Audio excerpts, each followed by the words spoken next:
Yes, good morning everyone. I am Nitish sir from BCC classes. Today I am going to teach you ratio and proportion. In Hindi we call this one अनुपात और समानुपात. ठीक है, अनुपात और समानुपात के बारे में हम लोग अध्ययन करेंगे और ये मैथमेटिक्स का एक टॉपिक है ना। सबसे पहले हम लोग जानेंगे कि अनुपात क्या है। तो रेशियो का डिफिनीशन लिखा गया, दो समान राशियों के तुलनात्मक अध्ययन को हम लोग अनुपात कहते हैं। दो समान राशियों के में परस्पर भाग की संक्रिया प्रयुक्त करने पर प्राप्त परिमेय संख्या जो होती है वह क्या होती है, अनुपात कहलाती है। उसे हम लोग अनुपात कहते हैं। माना दो राशियां ए तथा बी है, जहां बी नॉट इक्वल टू 0 है। ए तथा बी के अनुपात को ए बाई बी या ए रेशियो बी द्वारा व्यक्त किया जाता है। ए को पूर्व पद और इंग्लिश में हम लोग कहते हैं एंटीसीडेंट। क्या बोलते हैं? एंटीसीडेंट। तथा बी को उत्तर पद या अग्रिम पद और इंग्लिश में बोलते हैं कॉन्सिक्वेंट और एंटीसीडेंट। याद रखिए। और जो है, जैसे में आप देखिए, दो राशियों के अनुपात को हम लोग क्या बोलेंगे? दो राशियों के तुलनात्मक अध्ययन, कंपैरिजन की जाती है दो राशियों का, समान राशियां हो तो उस अध्ययन को हम लोग कहते हैं रेशियो। और यहाँ पर हम लोग यही देख रहे हैं कि रेशियो जो है कैसे है और रेशियो क्या है। जैसे मान लीजिए कि दिया 20 किलोमीटर तथा 100 किलोमीटर का अनुपात ज्ञात करिए। तो देखिए, ये समान राशियां है, दोनों जो है किलोमीटर में दिया है, ये समान राशियां है।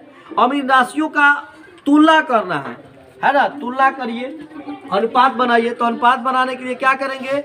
इनको हम लोग भाग के संक्रिया से जोड़ देंगे। यही आपका डिफिनीशन कह रहा है कि जब दो समान राशियों को हम भाग की संक्रिया प्रयुक्त करा देते हैं तो परिमेय संख्या जो प्राप्त होती है उसे हम लोग रेशियो या अनुपात कहते हैं ना। अब देखिए, यहाँ पर क्या कर दिया, हम भाग के संक्रिया से इनको जोड़ देंगे। 20 किलोमीटर लिख दिया ऊपर, बाई भाग का संक्रिया जोड़ दिया, बाई 100 लिख दिया। अब 100 लिख दिया नीचे, और ये किलोमीटर यूनिट खत्म हो गया। याद रखिए, रेशियो का कोई यूनिट नहीं होता है, रेशियो का कोई मात्रक नहीं होता है। अब देखते हैं, इसको हम लोग जब डिवाइड कर रहे हैं, 100 को 20 और 100 का यहाँ पर कर रहे हैं, तो किलोमीटर क्रैश कर गया, ये पहले क्रैश हो गया। अब 20 और 100 बचा आपके पास, यानी कि 20 और 100 बचा हुआ है। तो 20 1 जा 20, 25 का 100। या आप ऐसे भी डिवाइड कर सकते हैं, छोटे छोटे अंक से भी, लेकिन ये दिख रहा है ऐसे ही डिवाइड हो गया। तो 1/5 आ रहा है, देख रहे हैं ना, ये परिमेय संख्या प्राप्त हो गया। और इसको हम लोग जो है ऐसे भी लिख सकते हैं 1/5।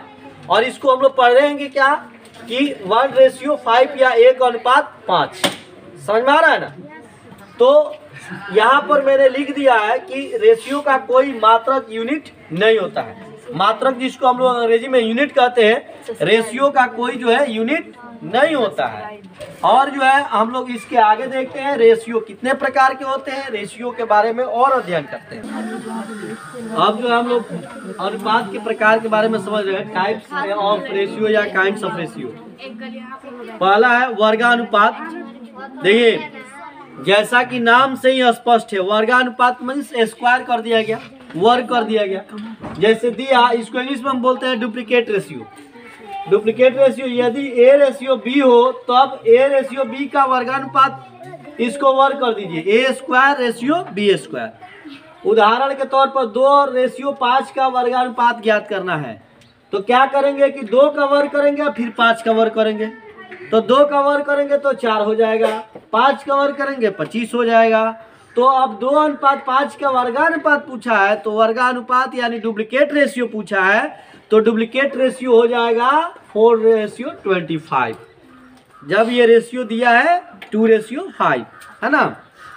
आगे है घनानुपात। देखिए, इसको संधि विच्छेद कीजिए, घन से जुड़ा हुआ, घन हुआ है, घन में यानी कि क्यूब जिसको बोलते हैं। घनानुपात यानी ट्रिप्लिकेट रेशियो, अनुपात ए अनुपात बी का घनानुपात AQ/BQ हो जाता है। उदाहरण के तौर पर 1:3 का घनानुपात निकालिए। 1:3 का घन अनुपात क्या निकालेंगे हम लोग, तो 1 को घन कर देंगे और 3 को घन कर देंगे। तो 1 का घन यानी कि 1 1 1 3 बार गुणा करेंगे तो 1 ही आएगा।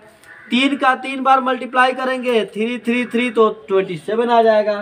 तो 1:27 इसका घन अनुपात आ गया। अब जो है तीसरा है वर्गमूलानुपात, सब डुप्लीकेट रेशियो। वर्गमूल आप लोग पढ़े हैं, रूट के अंडर जाता है, उस तरह का ये रेशियो है, सब डुप्लीकेट रेशियो। अनुपात A/B का वर्गमूलानुपात रूट अंडर A/रूट अंडर B हो जाता है। उदाहरण के तौर पर दिया कि 16:49 है ना, 16:49 का वर्गमूलानुपात या सब डुप्लीकेट रेशियो ज्ञात करें तो क्या करेंगे, इसको अंडर रूट डाल देंगे। तो 16 का अंडर रूट क्या हो जाता है, बाहर 4 आ जाता है, और 49 का 7 तो 4:7 हो जाएगा। घन मूलानुपात, सब ट्रिप्लिकेट रेशियो। तो A अनुपात B का घन मूलानुपात हो जाएगा। ये घन मूलानुपात का जो है ये चिन्ह है, रूट दिया हुआ है फिर 3 लिखा हुआ है, ठीक है। तो घन मूलानुपात जो है यहाँ पर देखिए ये हो जाएगा। व्युत्क्रमानुपात, रेसिप्रोकल रेशियो, अनुपात A तथा B का व्युत्क्रमानुपात A/B रेशियो A/B या B/A हो जाता है। जैसे मान लीजिए कि अगर आपको दिया है यहाँ पर एग्जाम्पल में दे दिया कि 4:5 का वर्ग रेसिप्रोकल ज्ञात करो, तो क्या इसका जवाब हो जाएगा 5:4। उल्टा कर दो, B का A और A का B कर दो। समझ आ रहा है। अब जो है आगे दिया 6 नंबर, यदि A/B और C/D हो तो संयोजित अनुपात क्या होता है, A को हम मल्टीप्लाई करा देते हैं C से और B को कर देते हैं D से, और इसी को हम लोग कहते हैं संयोजित अनुपात। देखिए यहाँ पर A/C/B/D या AC/BD को ही संयोजित अनुपात कहते हैं। इस प्रकार से हम जो है अनुपात का प्रकार देखें।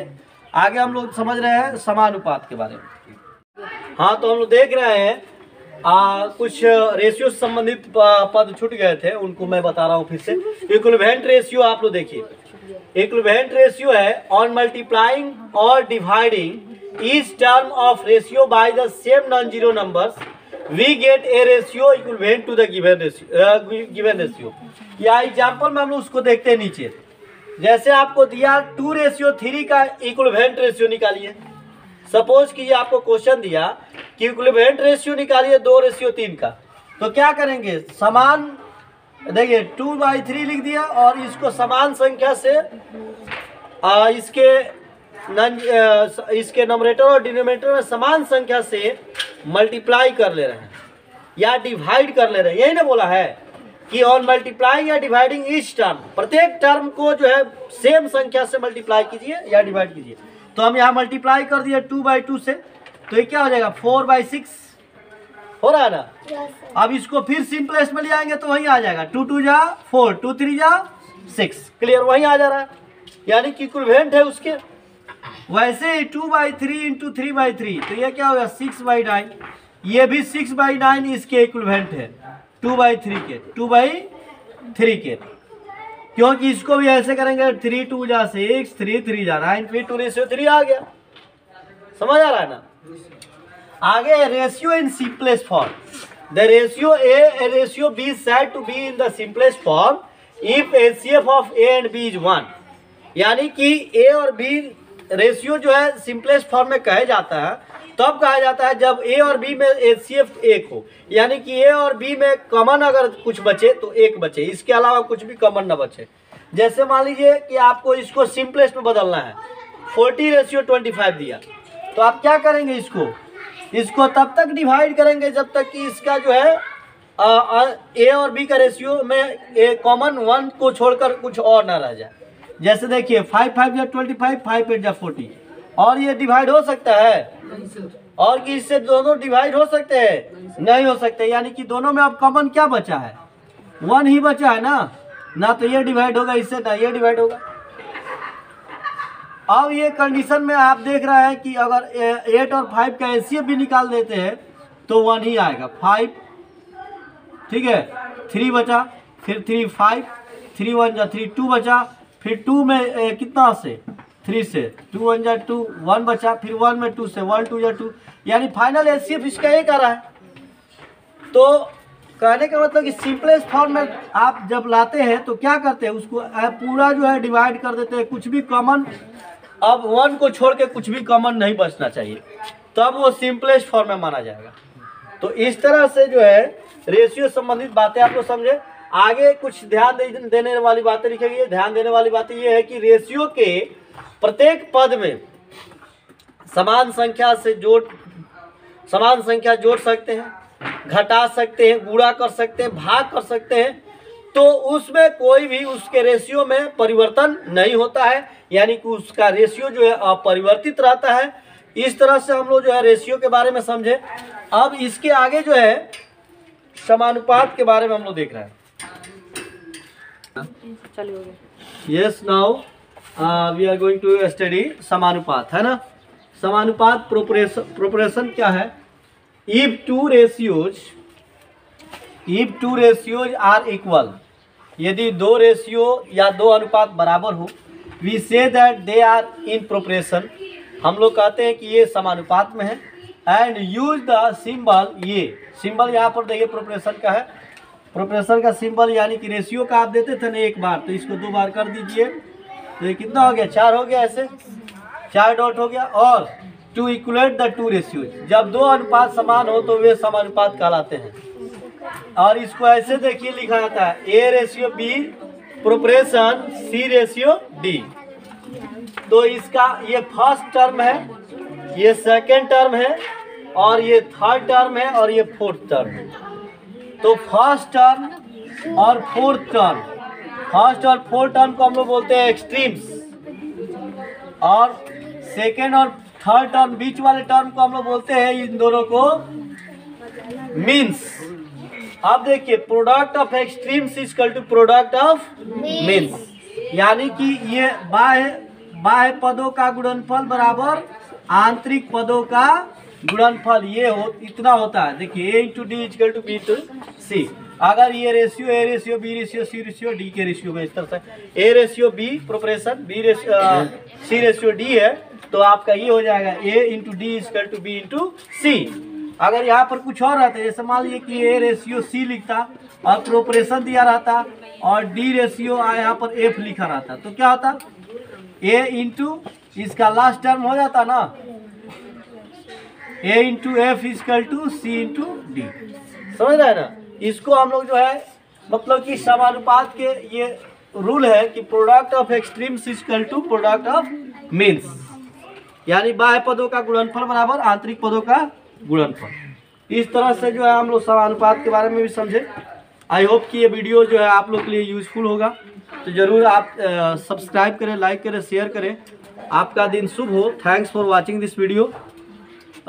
फिर मिलते हैं इससे अच्छे वीडियो में, है ना। ऐसे ही अच्छे वीडियो देखने के लिए चैनल को सब्सक्राइब कर ले। Bye, see you.